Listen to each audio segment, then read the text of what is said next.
Hi hello ನಮಸ್ಕಾರ ಸ್ನೇಹಿತರೆ. ಏನಪ್ಪ ಆಗ್ತದೆ ಇಲ್ಲಿ? ಗೀತನ ಪ್ರಾಣ ಅಪಾಯದಲ್ಲಿದೆ. ವಿಷ ಕುಡ್ಸೋಕೆ ಮುಂದಾಗ್ತಿದ್ದಾನೆ ಕಿರಣ್. ಆದ್ರೆ ಅಲ್ಲಿಗೆ ಎಂಟ್ರಿ ಕೊಟ್ಟು ಗೀತಾನ ಕಾಪಾಡೋದು ಯಾರು, ಏನಾಗತ್ತೆ ತಿಳ್ಕೊಬೇಕು ಅಂದರೆ ಈಗಲೇ ನಮ್ಮ ಈ ಚಾನಲ್ನ ಸಬ್ಸ್ಕ್ರೈಬ್ ಮಾಡಿ, ಹಾಗೆ ಈ ಒಂದು ವಿಡಿಯೋವನ್ನು ಪೂರ್ತಿಯಾಗಿ ನೋಡಿ. ಇಲ್ಲಿ ಗೀತಾ ಕಿರಣ್ನ ಅವನ ಸತ್ಯನ ಅವನಿಂದನೇ ಬಾಯಿ ಬಿಡಿಸ್ತಾಳೆ. ಆದರೆ ಕಿರಣ್ ಮತ್ತೊಂದು ಮಹಾನ್ ತಪ್ಪು ಹೆಚ್ಚುನ ಇಡ್ತಿದ್ದಾನೆ. ಒಂದು ಸಾವಲ್ಲ, ಒಂದು ಕೊಲೆ ಅಲ್ಲ, 4 ಕೊಲೆ ಮಾಡುವುದಕ್ಕೆ ಸಿದ್ಧವಾಗಿದ್ದಾನೆ. ಹಾಗಾದ್ರೆ ಏನು ಮಾಡೋಕೆ ಹೊರಟಿದ್ದಾನೆ? ಏನಾಗುತ್ತೆ? ವಿಜಿ ಅದಕ್ಕೆ ಹಾಜರಾಗಿ ತಡಿತಾನ? ಏನು ಆಗಬಹುದು ತಿಳ್ಕೊಬೇಕು ಅಂದರೆ ಈಗಲೇ ನಮ್ಮ ಈ ಚಾನಲ್ನ ಸಬ್ಸ್ಕ್ರೈಬ್ ಮಾಡಿ, ಹಾಗೆ ಒಂದು ವಿಡಿಯೋವನ್ನು ಪೂರ್ತಿಯಾಗಿ ನೋಡಿ.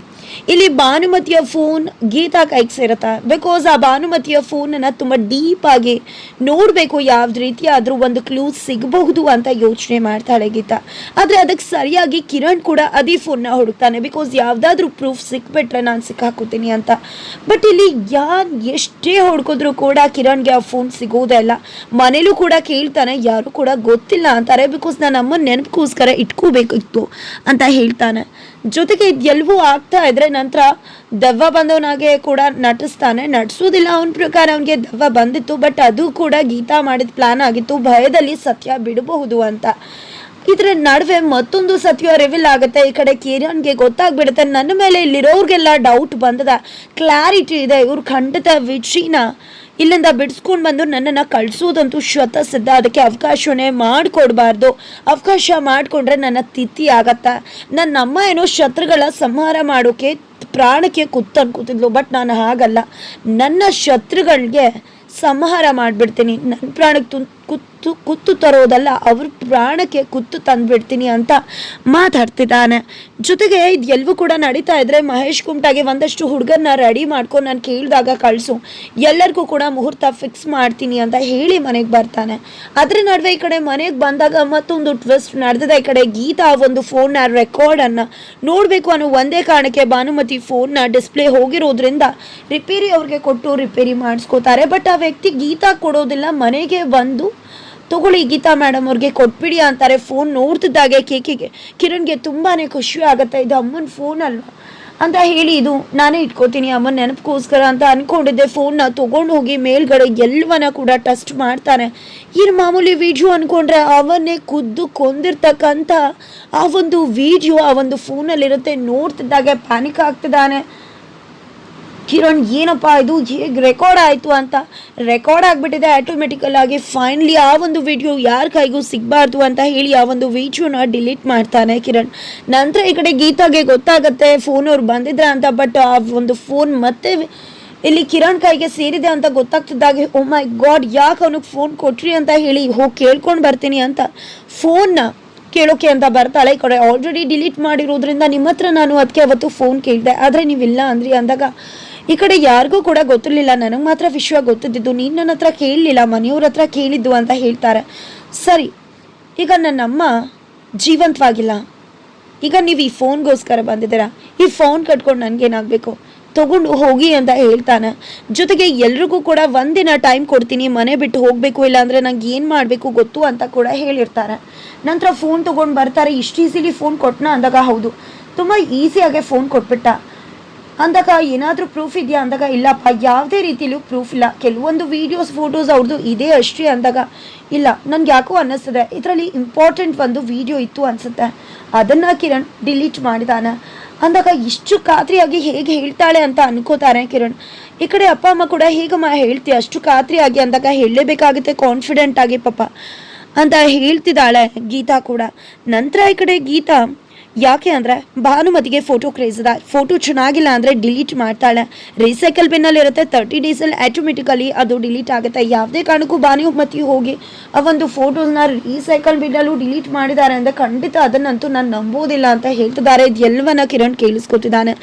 ಹಾಗಾಗೇನೆ ಈ ಒಂದು ರೀಸೈಕಲ್ ಬಿನ್ನಲ್ಲಿ ಯಾವುದೇ ರೀತಿ ವಿಡಿಯೋಸ್ ಫೋಟೋಸ್ ಇಲ್ಲ, ಅದನ್ನು ಡಿಲೀಟ್ ಮಾಡಬೇಕು ಅಂತ ಎಲ್ಲ ಒಟ್ಟಿಗೆ ಡಿಲೀಟ್ ಮಾಡಿದ್ದಾರೆ. ಯಾಕಂದರೆ ನಾನೇ ನೋಡಿದ್ದೆ, ಈಗ ಸ್ವಲ್ಪ ದಿನದಲ್ಲಿ ಕೆಲವೊಂದು ಫೋಟೋಸ್ನ ಡಿಲೀಟ್ ಮಾಡ್ತಿದ್ರು, ಅದು ರೀಸೈಕಲ್ ಬಿನ್ನಲ್ಲಿ ಇರಬೇಕಿತ್ತು. ಅದಕ್ಕಿಂತ ಮುಖ್ಯವಾಗಿ ಜಸ್ಟ್ 15 ಮಿನಿಟ್ಸ್ ಬ್ಯಾಕ್ ಈ ಫೋನ್ ಓಪನ್ ಆಗಿದೆ, ಕೆಲವೊಂದು ಡೇಟಾಸ್ ಡಿಲೀಟ್ ಆಗಿದೆ ಅಂತ ಬರ್ತಿದೆ ಅಂತಿದ್ದಾಗೆ ಮುಗೀತು ಕತೆ ಅಂತ ಕಿರಣ್ ಅನ್ಕೋತಾನೆ. ಫೈನಲಿ ಒಂದು ಸಖತ್ ಪ್ಲಾನ್ ಮಾಡಿದ್ದಾರೆ ಗೀತಾ ಮನೆಯವರು ಎಲ್ಲರೂ ಕೂಡ ಈ ಕಡೆ ಊಟ ಮಾಡು ಟೇಬಲ್ ಮುಂದೆ ಕಿರಣ್ನ ಹೇಗಾದ್ರೂ ಮಾಡಿ ಕೆಣಕಿ ಅವನೇ ಸತ್ಯನ ಬಾಯ್ ಬಿಡುವ ಹಾಗೆ ಮಾಡ್ತಾರೆ. ಬೆತ್ತು ಬೆತ್ತು ತೋಳ ಹಳ್ಳಕ್ಕೆ ಬೆತ್ತು ಅನ್ನೋ ಹಾಗೆ ಈ ಕಡೆ ಕಿರಣ್ ಕೂಡ ಏನು ಅನ್ಕೊಂಡಿದ್ರ, ನನ್ನ ಚಿಕ್ಕ ಮಗು ಅನ್ಕೊಂಡಿದ್ರ, ಪಾಪದವನು ಅಂತ ಅನ್ಕೊಂಡಿದ್ರ. ಇವತ್ತು ಹೇಳ್ತಿದ್ದೀನಿ ಕೇಳಿಸ್ಕೊಳ್ಳಿ ಸತ್ಯನ, ನನ್ನ ಅಮ್ಮ ಇದಾರಲ್ವಾ, ನನ್ನ ಅಮ್ಮನ ಕೊಂದಿದ್ದು ನಾನೇ ಅಂತಿದ್ದಾಗ ಎಲ್ರಿಗೂ ಶಾಕ್ ಆಗುತ್ತೆ. ಅಂದಮೇಲೆ ನಿಮ್ಮನ್ನೆಲ್ಲ ಎಷ್ಟು ಈಸಿಯಾಗಿ ಮಾಡಿಬಿಡ್ಬೋದು ಅಲ್ವಾ. ನನ್ನ ಅಮ್ಮನ ರಕ್ತನೇ ನನಗೆ ಬರ್ತಿರೋದು. ನನ್ನ ಅಮ್ಮನಿಗಿಂತ ನಾನು ಒಂದು ಕೈಯೇ ಮೇಲು. ಒಂದು ಸತ್ಯ ಗೊತ್ತಾ, ಈ ಪ್ಲ್ಯಾನ್ ಎಲ್ಲ ಅಮ್ಮಂದೇ ಆಗಿತ್ತು. ಅಮ್ಮನೇ ಪ್ಲ್ಯಾನ್ ಎಲ್ಲ ಮಾಡಿದ್ದು ವಿಜಿನ ಜೈಲಿಗೆ ಕಳಿಸ್ಬೇಕು ಅಂತ. ಆಫ್ ಮರ್ಡರ್ ಮಾಡಿದ್ರೆ ಏನಪ್ಪ ಶಿಕ್ಷೆ ಸಿಗುತ್ತೆ.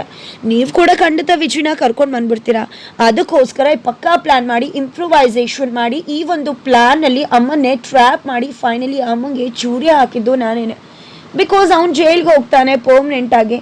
ಆನಂತರ ಇಡೀ ಆಸ್ತಿಗೆ ನಾನು ಒಡೆ ಆಗ್ತೀನಿ, ನಿಮ್ಮನ್ನೆಲ್ಲ ಓಡಿಸಿದ್ರೆ ರಾಜ ಮಹಾರಾಜನ ಥರ ದಿಲ್ದಾರ್ ಆಗಿ ಇರ್ಬೋದು ಅಂತ ಕಿರಣ್ ಹೇಳ್ತಿದ್ದಾಗೆ ಚಪ್ಪಾಳೆ ಬಡಿತಾಳೆ ಗೀತಾ. ಸೂಪರ್ ಕಿರಣ್, ಸೂಪರ್ಬಾಗಿ ಮಾಡ್ದೆ ನೀನು.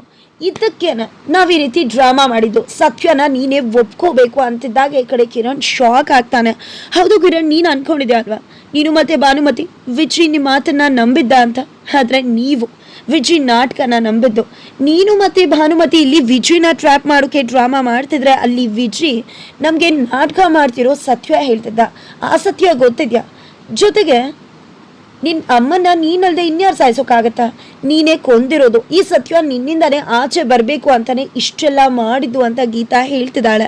ಈ ಕಡೆ ಕಿರಣ್ ಅಂತೂ ಉರ್ದೋಗ್ತಾನೆ. ನಂತರ ತನ್ನ ಫ್ರೆಂಡ್ ಮಹೇಶ್ ಕುಮಟಾಗೆ ಕಾಲ್ ಮಾಡ್ತಾನೆ, ಒಂದಷ್ಟು ರೌಡಿಗಳನ್ನ ಕರೀತಾನೆ. ಮಹೇಶ್ ಕುಮಟಾ ಕೂಡ ಬಂದಿದ್ದಾನೆ.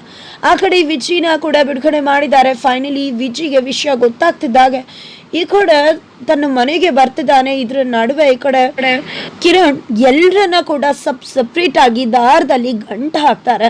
ಜೊತೆಗೆ ನಿಮ್ಮನ್ನೆಲ್ಲಾನು ಕೂಡ ಇವತ್ತು ಶಿವನ್ ಪಾದ ಕಳಿಸ್ಬಿಡ್ತೀನಿ. ನೀವು ಎಲ್ಲರೂ ಕೂಡ ಒಬ್ರು ಜೀವಂತವಾಗಿರುವುದಿಲ್ಲ. ಇವತ್ತೇ ನಿಮ್ಮ ಈ ಕ್ಷಣನೇ ಕೊನೆ ದಿನ ಅಂತ ಹೇಳ್ತಿದ್ದಾನೆ ಕಿರಣ್. ಹುಚ್ಚನ್ ಥರ ಮಾತಾಡ್ತಿದ್ದಾನೆ. ಈ ಕಡೆ ವಿಜಯ್ ಗಾಡಿ ನಿಲ್ಲಿಸಿ ಮನೆ ಒಳಗಡೆ ಎಂಟ್ರಿ ಕೊಡ್ತಿದ್ದಾನೆ. ಈ ಕಡೆ ಕಿರಣ್ ಅಂತೂ ಗೀತಾ ಬಾಯ್ನ ತೆಗೆಸಿ ವಿಷನ ಕುಡಿಸಿ ಕೊಲ್ಲೋದಕ್ಕೆ ಮುಂದಾಗ್ತಿದ್ರೆ ಉಳಿದವರೆಲ್ಲ ಅಸಹಾಯಕರಾಗಿದ್ದಾರೆ. ಅವ್ರನ್ನ ಕೂಡ ಕೈ ಕಟ್ಟಾಕಿದ್ದಾರೆ.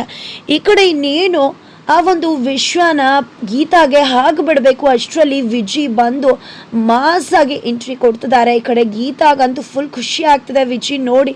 ಈ ಕಡೆ ನೀನೇ ಹೇಗೆ ಬಂದೆ, ಒಳ್ಳೇದೇ ಆಯಿತು ಬಿಡು, ಇವ್ರಗಳ ಜೊತೆ ನಿನ್ನೂ ಕಳಿಸ್ಬಿಡ್ತೀನಿ, ನೀನ್ಯಾಕೆ ಸಪ್ರೇಟ್ ಉಳ್ಕೋಬೇಕು ಅಂತ ಹೇಳಿ ಈ ಕಡೆ ವಿಜಿನೂ ಕೂಡ ಮುಗಿಸೋದಕ್ಕೆ ಮುಂದಾಗ್ತಿದ್ದಾನೆ ಕಿರಣ್. ಈ ಕಡೆ ಎಲ್ಲ ರೌಡಿಗಳು ಕೂಡ ಈ ಕಡೆ ವಿಜಿ ಮೇಲೆ ಅಟ್ಯಾಕ್ ಮಾಡ್ತಿದ್ದಾರೆ. ಬಟ್ ವಿಜಿ ಮಾತ್ರ ಫೈಟ್ ಬ್ಯಾಕ್ ಮಾಡಿ ತನ್ನ ಇಡೀ ಮನೆನ ಕಾಪಾಡ್ಕೊಳ್ಳೋದ್ರಲ್ಲಿದ್ದಾರೆ. ಹಾಗಿದ್ರೆ 2 ದಿನದಲ್ಲಿ ಗೀತಾ ಸಂಚಿಕೆ ಮುಗಿಯತ್ತಾ ಅಥವಾ ಇನ್ನೂ 1 ವಾರ ಕೂಡ ಬರಬಹುದಾ? ಈ ಕಡೆ ಫೈನಲಿ ವಿಜಿ ಕೂಡ ಕಿರಣ್ ಒಂದು ಕಪಿಮುಷ್ಟಿಗೆ ಲಾಕ್ ಆಗೋ ಚಾನ್ಸಸ್ ತುಂಬಾ ಇದೆ. ಆದರೆ ಫೈಟ್ ಬ್ಯಾಕ್ ಮಾಡ್ತಿದ್ದಾನೆ ವಿಜಿ. ಹಾಗಿದ್ರೆ ಏನು ಆಗ್ಬಹುದು, ಏನು ಆಗತ್ತೆ? ಈ ಕಡೆ ಕಿರಣ್ಗೆ ಯಾವ ರೀತಿ ಶಿಕ್ಷೆ ಸಿಗುತ್ತೆ ಅಥವಾ ಭಾನುಮತಿ ಎಂಟ್ರಿ ಆಗ್ತಾರ, ಇದೆಲ್ಲದಕ್ಕೂ ಕೂಡ ಉತ್ತರ ಸಿಗಬೇಕು ಅಂದರೆ ಈಗಲೇ ನಮ್ಮ ಈ ಚಾನಲ್ನ ಸಬ್ಸ್ಕ್ರೈಬ್ ಮಾಡಿ. ಹಾಗೆ ಈ ಒಂದು ವಿಡಿಯೋವನ್ನು ಪೂರ್ತಿಯಾಗಿ ನೋಡಿ.